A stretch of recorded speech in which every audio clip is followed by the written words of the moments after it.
Just want to give the reporters a couple background things real quick.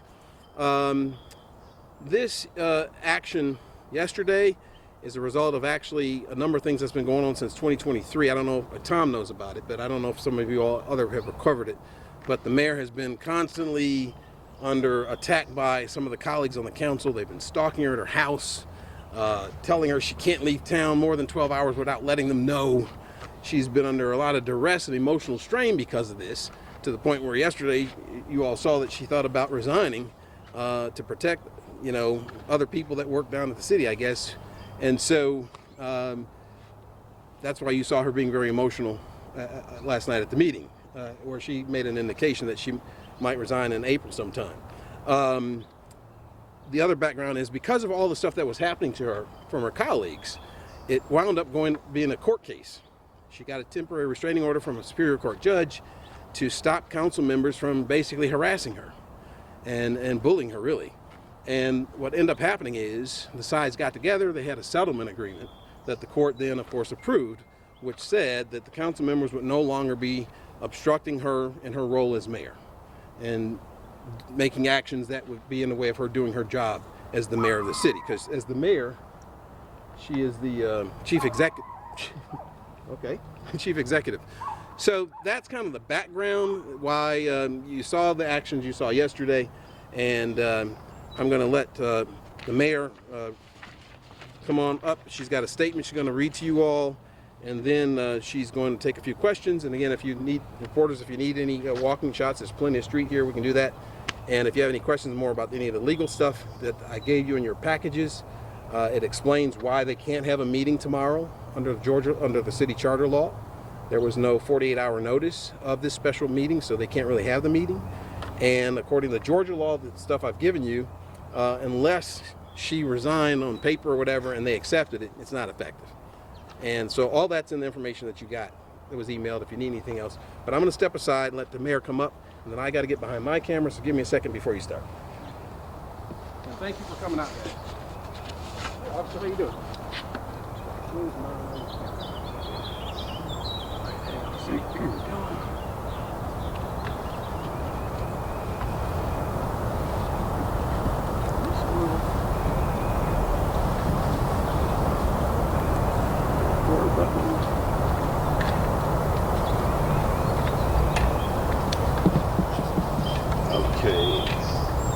Can you give us a mic check real quick with your voice?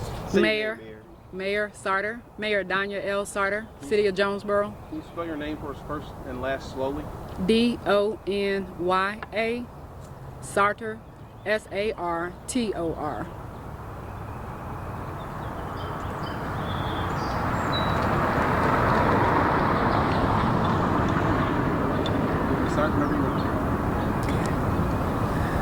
Good afternoon, good morning. Dear citizens and colleagues, during the special call meeting earlier last evening, I gave the public an indication that I would resign on April 19, 2025. However, after speaking with numerous residents, constituents, business owners, stakeholders in and around the city of Jonesboro, I've changed my mind and will not offer a resignation as mayor. Specifically speaking, when I gave the indication, I was under distress by several colleagues who have nefarious reasons for trying to force me out of my duly elected position. I believe that although it would personally be favorable to my family and me, I cannot in my heart let down the citizens, the thousands of citizens who are dependent on me to fulfill and complete my office as mayor of the city of Jonesboro. Also, I'm a proud graduate of Emory University, Georgia State University, and Clark Atlanta University. I have a record of finishing what I start, and I'll finish this job as mayor. Accordingly, after consulting with my legal counsel and under Georgia state law and the charter of the city of Jonesboro, there is currently no vacancy in the mayor's office, and there is no resignation from the mayor. Also, it came to my attention officially via social media post that some members of the council have called a special call meeting for this evening at 6 p.m. to accept my resignation. Secondly, according to state law and our city charter, there can be no special call meetings without first providing the mayor and council at least 48 hours notice. That notice would have had to be delivered personally to me and all city council members on Wednesday, March 5th, 2025 at 6 p.m.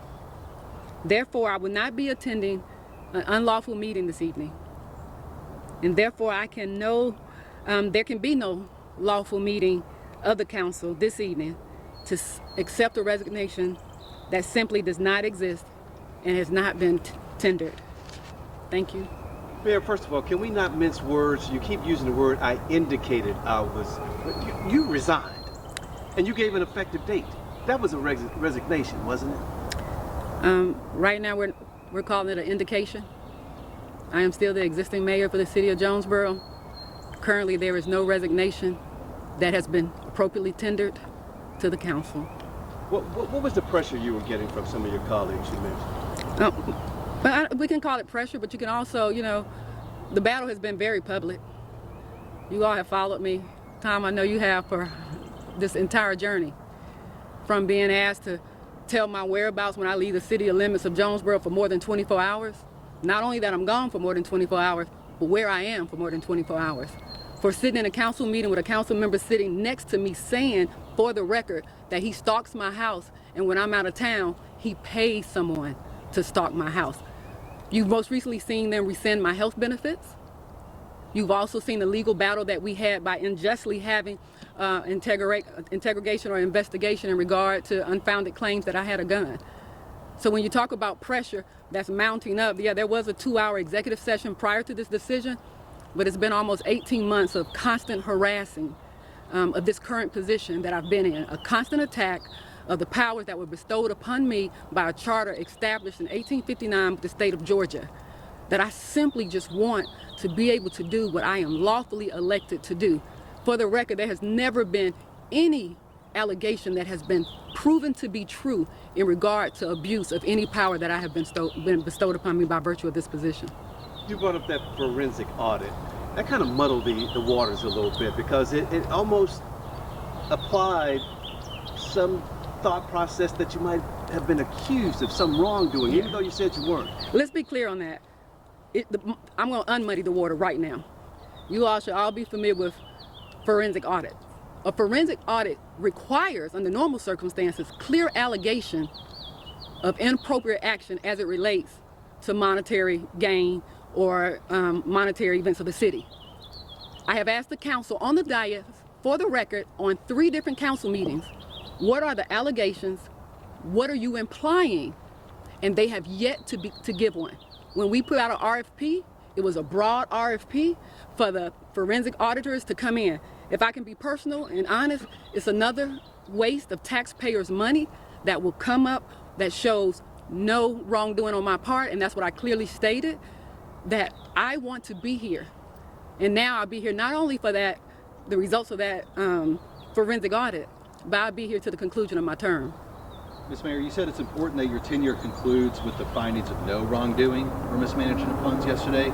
So were you concerned that it might find otherwise? No, I've never been concerned. What I'm concerned about is that my council goes through these wild goose chases at the cost of the taxpayers' money. A forensic audit requires clear allegations, somewhat to a criminal intent. I have asked them several times in public forums, what is it that you have accused me of? Like, for example, you do a forensic audit, if they can say the mayor used her credit card inappropriately. They can't say that because I provided them all the credit card statements. If there was something, trust me, you all know this council, they're quick to come out and say what I've done wrong. If I had done anything wrong and they knew, so they'd rather pay $60,000 to $100,000 for somebody to try to find something wrong when I can assure you that there is nothing wrong. So they have this meeting tonight. If they go on with that, what kind of action are you willing to take? Oh, it'll be legal action. They're familiar with this. They're familiar with this process. I'm grateful for a legal counsel and a team that makes sure that I'm legally represented. We've already shown that in previous situations when they tried to do other things. So unfortunately, I hate situations like that because I am a good steward of the taxpayers' money, and this is just not a good way to spend the money. Just let me. Council members told me that the meeting has been canceled because. Oh, well then But They're learning. Why hold this press conference here? Why not hold it at City Hall where your constituents can be there to hear you? Well, actually, It was held, I'll answer that. It was held here, Tom, to make it more amenable to the media to be able to read, because she's got to be on an airplane. Okay. So we came here because it was close to all the stations. but there is a group of citizens at City Hall at this very moment in support of me remaining as mayor. Have you retained legal counsel? I mean, is that safe to say? I keep legal counsel. Okay. I mean, what you said yesterday during the meeting was, I'm rendering my resignation as mayor of the city of Jonesboro. What would you say to people who are calling this a flip-flop? I mean, you said you talked to people in the city, but I mean, this seems like you said what you said, which does sound like a resignation, or at least one that you made public.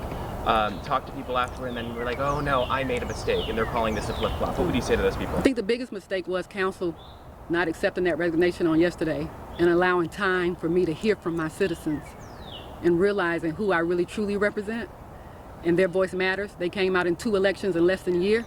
We had a record number of voters come out, more voters than we have ever had in any election. More votes were cast for me than had been previously cast in an entire election. Sometimes it's just a thought process. And again, I'm grateful for the charter and the law, and I'm grateful to a certain degree there's a level of ignorance among my council. So it's safe to say you're doing this for the citizens, not you're trying to you want to do, because you were elected, you want to serve the citizens, and that's why you are withdrawing what you had said yesterday. That's always been my concern. That's always been my concern. Can I ask a question that no one has asked yet here, but I mean, Tom probably would ask, or I guess I would, but there's a racial thing about this too that people are that's the elephant in the room. There's been complaints in the past about the fact that there's been some racial bias and all that. Can you explain to the media, tell us what that is? Is it a real thing? So I am the first black mayor in this position. I served on council as the only black in a city that's 78% black. I got involved in politics because I saw how the council had previously been hiding elections. It was indicative of how they chose to run the 2 elections that I ran in. I think we're making progress as a city as a whole. I represent the city of Jonesboro. You don't hear me say I represent black Jonesboro and not white. No, I represent Jonesboro. Every time the doors of the city hall are open, anytime I host an event, it's open for everyone to come. If they choose not to, that's their choice. But there's racial opportunity. Jonesboro has a history. As of recently as Jonesboro has a history of racial overtones. You know, one of the first things I did when I came in office was change the name of a street called White Line. When you go down to the county and you look at why it was called White Line, it was a street and a point of segregation. In 2025 or 24, we shouldn't have streets that remind us of when in Jonesboro we were allowed to cross a different area. So that street now is named Star Drive. So my efforts to bring down the historical aspects of racism in Jonesboro is for the benefit of everyone, just not a particular racial group. So do you think the friction you've seen from your colleagues is due to your skin tone? You would have to ask them. I won't. I've learned not to speak on what they may think. Some of your colleagues say that you're a bully, you're a micromanager, and you're chasing folks away, and that's what led to you leaving. Are you a bully or a micromanager? I don't know. It's like when you have a situation where somebody, I walk in the room and someone says, damn, she's passionate as hell, and the other one says she's a bully. It's all about your perception and how you perceive a black woman in this position of authority. With all that you've dealt with, wouldn't it just be easier for you to resign if there's so many issues you've dealt with, all the problems, even though the citizens may want you there, some of the citizens may want you there, wouldn't it just be easier for you to just say, I'll see the audit through and then I'm done? So let's be clear. If resigning was an option, that still wouldn't be easy. So there is no easy option here. There's only the benefit of doing your job and doing it well and seeing it through the end and knowing that you're not going to make everybody happy, but the ones I do, it was worth every bit of the struggle. Do you have concerns that the last 24 hours have complicated your relationship with your council members and your constituents? Is this going to be something? Well, it hasn't complicated. From the level of support that I've received all across the state and all across the country, it definitely hasn't complicated things. It's brought awareness to the role, particularly of black females in elected positions. This is just not nothing new to Jonesboro. Black elected officials, particularly women all across the country, face this level of opposition. Like sometimes I wonder like why people think it's so strangely that it's in Georgia and it's in Jonesboro. It's disappointing, but this is a national issue that is on the forefront, and we're having national conversations. I'll be leaving Sunday to go to Congressional Cities Conference sponsored by the National League of Cities, and we'll have conversations about the concern for our safety. I'm not creating that issue. That issue is prevalent and it's been known. Why were you so emotional yesterday? This role makes me emotional. I fought hard for it to get here. And like I said, y'all witnessed it. It shouldn't be any surprise. And emotionality, I've had to learn, is not a sign of weakness. It's meaning that it's a release and that there's still a little bit of fight left in the dog. And so I appreciate you all coming. I know y'all, yes sir, yes ma'am. We had a conversation a few months ago. Hey, Demaya. About community among mayors. Have any other mayors, talked to you about this? Oh my gosh, the outpouring of support, and there's always a silver lining to something, and I think if I felt supported before, I feel doubly or triply supported in this moment. Thank you, Demaya, for coming. I appreciate you. No problem.